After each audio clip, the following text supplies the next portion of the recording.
Let's get educated. That's why we're here, to bring you the stories impacting K-12 classrooms and college campuses. It's time for a little education. Well, hello. It is I, Katie Petrick, and it is he, Mr. David Fiorazzo. Now, before we get started, I want to draw your attention over here, away from this pretty face, onto this awesome tumbler that we've been sporting on every single show. You can fact check us on that one. You can go back every show. We sport this. This is our Patriot tumbler, and they're pretty darn awesome, and we'd love to send you your very own. All you have to do is visit patriotclub.us, make a little tax-deductible donation to support the show, and then bing, bang, boom, you get this awesome tumbler. Now, people are asking us all the time how they can support what we're doing, and this is an easy way to do it. Plus, again, you get a sweet, sweet stainless steel tumbler, and it has a very ripped GW, the number 1, right there on the front of the tumbler. Now, again, all you have to do is visit patriotclub.us to get started. All right, well, we are going to start down in Alabama, where we have a pediatrician who's being blasted after glorifying transgender teens who take their own lives in support for the LGBT agenda. David, explain what's happening on this story. Oh, boy. So Alabama-based pediatrician apparently, and we'll get to that in a minute, glorified teen suicide by the words being used during a panel talk at the American Academy of Pediatrics annual conference in Southern California. Now, video of this commentary surfaced online last week, and Dr. Marissa Ladinsky, professor of pediatrics at the University of Alabama, she was describing the suicide of a trans-identified teen as a gesture of bravery. Katie, I'll let you get your thoughts on what you know about the story before we continue. Well, basically, if you watch the video of it, you have to kind of decide for yourself as to how to interpret how she said those words. Take a look. And in the final days of 2014, a local 16-year-old young lady, Leila Alcorn, of Trans Experience, stepped boldly in front of a tractor trailer, ending her life. Her suicide note, written to post on social media about an hour after her death, went viral, literally, around the world. Now, Leila was not my patient, but I took care of hundreds of her classmates at Kings Mills High School. But each day, on the way to work, I passed that spot where this teen boldly ended her life. Okay, you may have had a hard time hearing that audio, but the point is, she was saying this boy stepped boldly in front of a tractor trailer, ending her life. Now, I say his life, but the woman said her life, referring to the trans-identified male Alcorn using female pronouns. Now, twice the woman referred to him being bold, courageous, to take his own. Katie, that's not the right message we want to be sending confused young people today. Absolutely not. We do not want to send that message that no matter what struggles you have, no matter where you are in life, that you feel the only option to you is to end your life is not at all the message anyone of any age should be feeling, much less a teenager. And the way we are going in society right now, we glorify it. We say it's a bold action. We say, hey, you don't want to go through life struggles. We're just gonna, it's okay, just end your life. Like, that's where we are. We're saying we make excuses to make it okay. You know, we used to say that, hey, life's gonna be rough. Life is not easy. You will have a ton of challenges in front of you, and you will have to overcome them. But you don't just end life because you don't want to face the challenges. Yeah. Life is a struggle. It is. It always has been. It always will be. That's the whole point of it. I just want to say something. Jesus said, in this world you will have trouble. But take heart, he said, I have overcome the world. Friend, parent, if you're a teen or someone's going through this, that you know there is always hope. Jesus is Lord. He died for you. He loves you just the way you are, not the way the society is training you or trying to condition you to become something that you are not. God loves you right there where you are. I just want to make sure you know that. But activists frequently point to this young man's death as a justification for administering gender-affirming care as suicide prevention. It's a myth that has been debunked by data analysis. Just wanted to make sure we got that point out there. Yeah, and if we talk about the boy himself, Josh Elkhorn, used to call himself Leela. Obviously male, 16-year-old in Ohio, identified himself as transgender, and then committed the suicide by stepping in front of an oncoming semi-trailer on a highway near his home. And so my point that I also want to make to all of you doctors, saying that how bold it was of him to do that, how bold, how very bold. Also, how his actions have changed the course of that semi-tractor trailer driver's life and his family's life. That person who was driving that trailer now will for always have that in his or her own mind. So when you say it's bold, I have other words for it. So the pediatrician Julia Mason said this, we'll leave you with this: glorifying suicide is unprofessional and dangerous. Mason has been an outspoken critic of gender-affirming care and the rush to medicalize children and adolescents who do not conform to sex-based stereotypes. So there's still a lot to come, friends. A Vermont school district that allowed a biological boy to use a girl's locker room has reportedly punished the father of one of the girls who spoke out because he misgendered the trans student. You can't make this stuff up, people. Stay with us. If you have a smartphone, tablet, Roku, or Apple TV, consider downloading the Freedom Project Media app. It's 100% free and includes all of our weekly shows, plus lecture series, archive programs, and award-winning animated videos for families like the Presidential Minute, Battles of America, and Heroes of the West. Don't rely on the social media giants to keep you informed. Simply download the Freedom Project Media app from your app store and allow notifications. And we'll let you know when a new video is ready.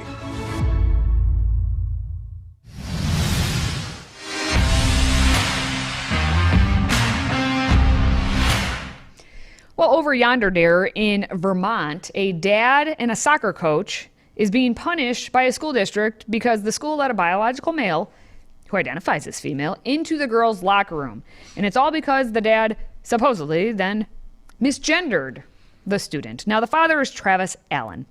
He's been suspended without pay from his Orange Southwest Supervisory District job as a coach of the Randolph Union Middle School girls soccer team. In late September, several members of the girls volleyball team, who one of his daughters is on the volleyball team, one was on the soccer team. That's where I initially got confused in this story. So the girls volleyball team at Randolph Union High School, several of the members actually spoke out against the biological male using the locker room, saying that the trans teammate made an inappropriate comment while they were changing.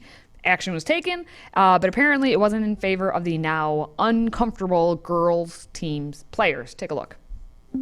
A male was in our locker room when volleyball girls were trying to get changed. After I asked him to leave, he didn't, and later looked over at girls with their shirts off, and it made many people uncomfortable and feel violated. I left as soon as I could in a panic. I was the first one inside the locker room at the time, and the trans student came in and walked into a separate part of the locker room and went and changed while the other girls were in the main part of the locker room changing as well.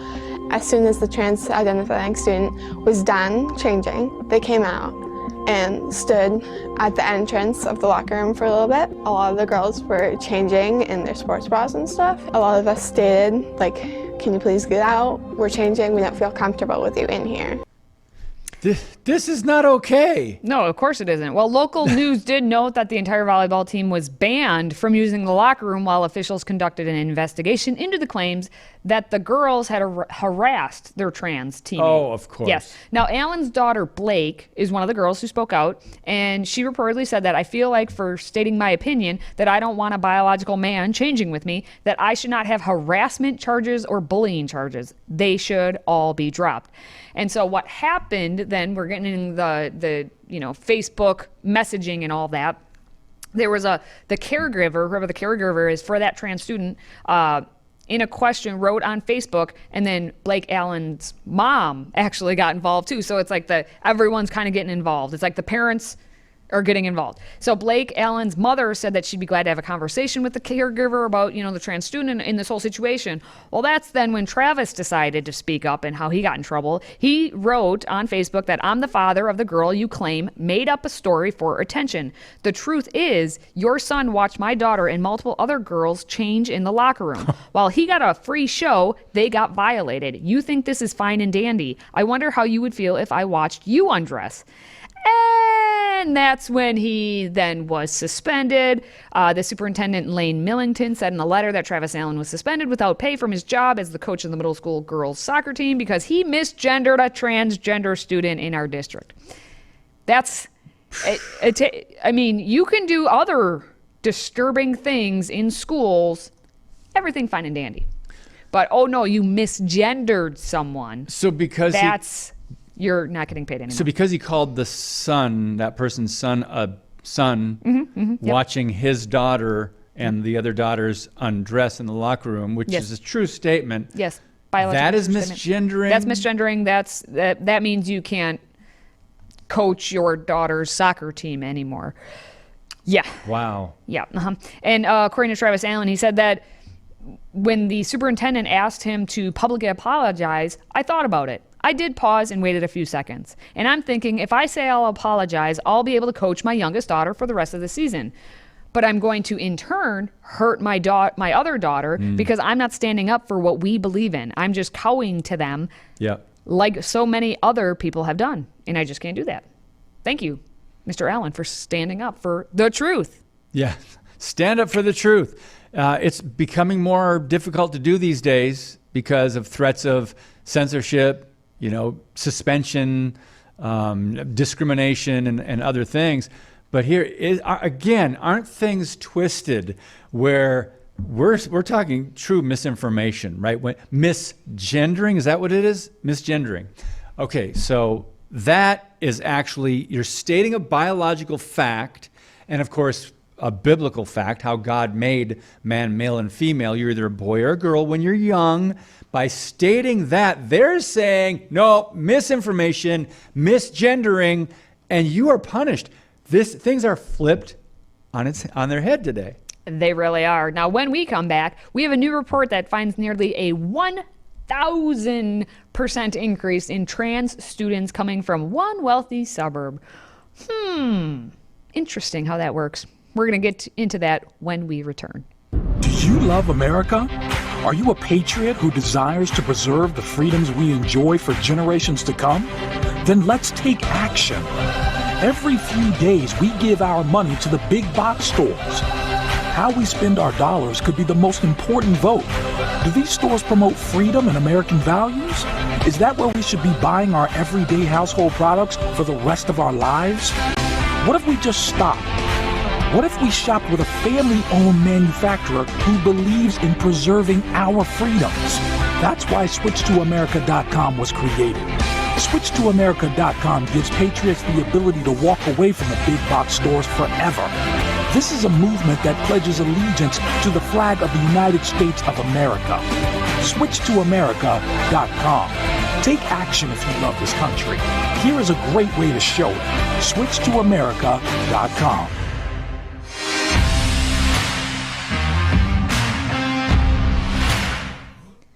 We've given you plenty of statistics of the data on transgender identifying students before, and now I'm going to blow your mind with this next one.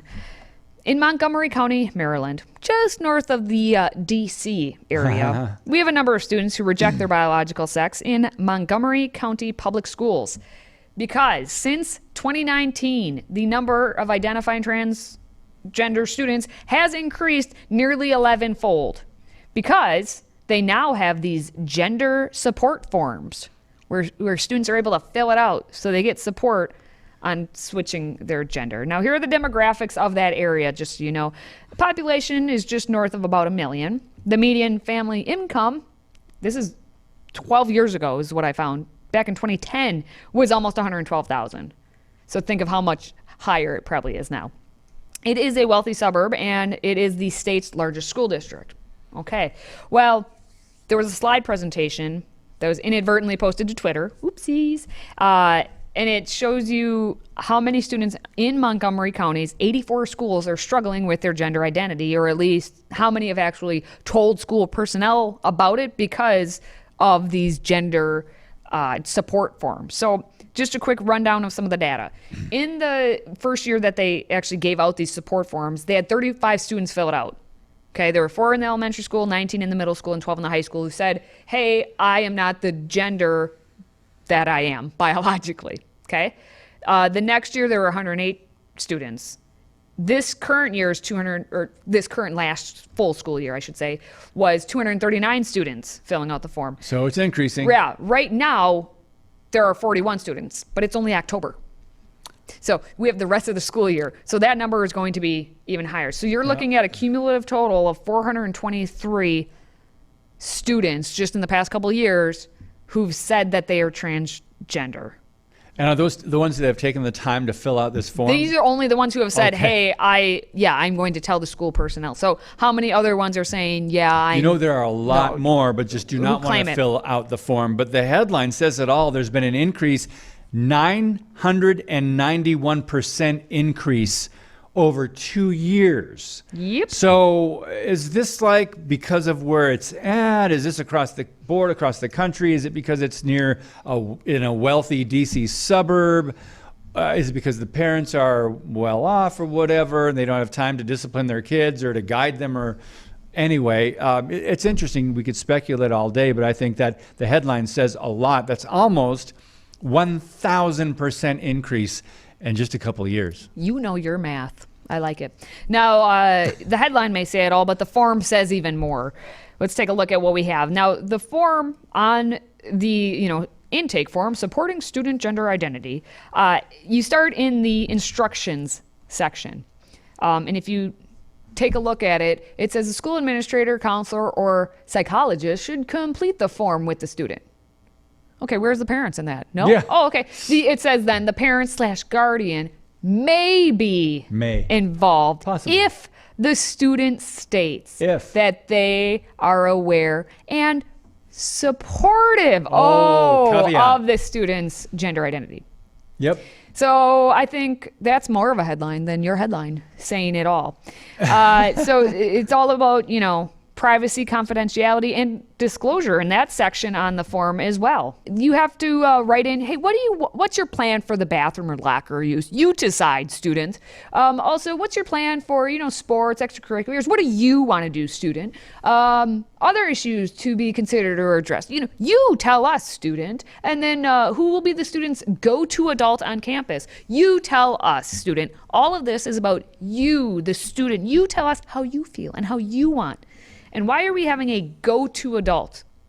What happened back in the day where you respect all the adults, all the teachers, all the administrators? Poof, those days are long gone. Because apparently you have to have a go-to person because all the other ones, this is how you are going to divide a school too. Yeah. Who are the go-to ones? They get to stay as teachers. All right, well, Before We Go is up next as we're going to discuss an ongoing competition to name the most unique high school mascot in the country. We've got a list of the top 12 contenders and, of course, Babylon Bee headlines. Yay. Yay! Stay right there. We want to hear from you. If you have a question or comment for Katie, David, or any of our other show hosts, simply visit stayeducated.org. That's stayeducated.org and submit your question or comment. Our team loves to hear from you and might just give you a shout out on air. Again, visit stayeducated.org and connect with us.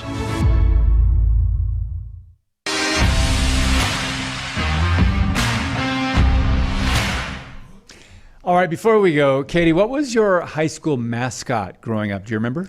I know it was a long time ago. Ouch. I'm kidding. I'm a lion, always and forever. A lion? Ours was a flivver, and no one knows what that is unless you see a picture of it. It was an old Model T car. That's called a flivver. That was our mascot. Anyway, Believe it or not, Wisconsin has a high school that just made it into the top 12 in a competition to crown the top mascot in America. So, if we head up north to Rhinelander, Wisconsin, we'll find none other than the mythical creature known as the hodag. The fearsome animal resembling a large bull-horned carnivore with a row of thick curved spines down its back was created by Rhinelander's Gene Shepard in 1893. But the hodag has some stiff competition, including the Camas County mushers from Idaho. Mushers? Mushers. Shelly russets from Idaho. Hutto hippos from Texas. Lanai pine lads and lasses from Hawaii. Mars fightin' planets from Pennsylvania, and 6 others. Whew. Voting ends November 1st.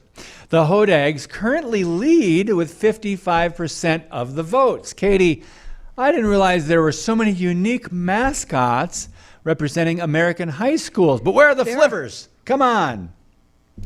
We had a local high school. Their mascot was the Oaks, like the tree. The Oaks. And I said, why don't you just get up and leave? Make like a tree. And Kingsford leave. Flivvers, by the way. Shout out to the UP.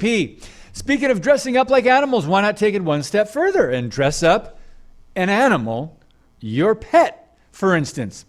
So many of you know I'm a dog lover, and we've stumbled across a list of the top-selling dog costumes for Halloween this year. So without further ado, now I would not recommend this. I think it's dog abuse, but we start with the most popular movie of the year, Top Gun. Next, we have Winifred Sanderson featured in a newly released sequel to Disney's Hocus Pocus. Moving on to a galaxy far, far away, we have the Walking Yoda. It's kind of cute. Katie, this next one's for you. How about a magical dog dressed as Harry Potter? And what about a small stroll through the Old West as we have Woody from the famed Pixar movie Toy Story? That's cute. Finally, it wouldn't be Halloween without a ghost-fighting dog that ain't afraid of no ghosts. Ghostbusters. Katie, she's just trying to hold it back there. Did you have a favorite, or are you just mocking this whole... Oh, I'm mocking it. Yeah, I'm not a big mock fan of all dressing up dogs. Or humans. But Harry Potter, that was a good one. When Mike first showed this to me, I said, some dog parents have way too much time on their hands. So finally, let's wrap things up with everyone's favorite satire site, the Babylon Bee. Here are this week's top 5 Babylon Bee headlines. We've picked our favorite bee headlines to see which one should be crowned Queen of the Hive. Let's start with experts decry shocking lack of diversity on Kenyan marathon team. Interest in drag queen story hours wanes after they're renamed, more accurate, Man Wearing Lingerie Wants to Spend Time with Your Kids Hour. By the way, that's my numero uno. Jill Biden to dress up as real doctor for Halloween. And AOC says ever since she died on January 6th, she has been using ghost/ghost self pronouns. And one more. Kamala Harris admits she was absent from law school the day they taught talking like a person. Katie, you're trying to hold it back. All right, what one got you? All of them. They're all good. I was trying to drink some water while you read the AOC one and almost spit it out. But hey, how dare you talk about the greatest doctor of all doctors, named Dr. J, who did not play basketball? Dr. Jill Biden. I like the one about renaming drag queen story hour That's to what accurate. it really is. That is right? accurate. A man wearing lingerie wants to spend time with your kids. Hour. I mean, and then some parents would say, oh, okay, no, I'm not going to do that It was anymore. only 30 minutes, though. All right, Katie, that's going to wrap it up for this segment. More to come next time. Well, there you go, people. Please make sure you smash that like button if you're watching us on social media. And please do send us your feedback at stayeducated.org. For David and myself, thank you for watching, thank you for listening, and thank you for supporting this show. Until next time, stay educated.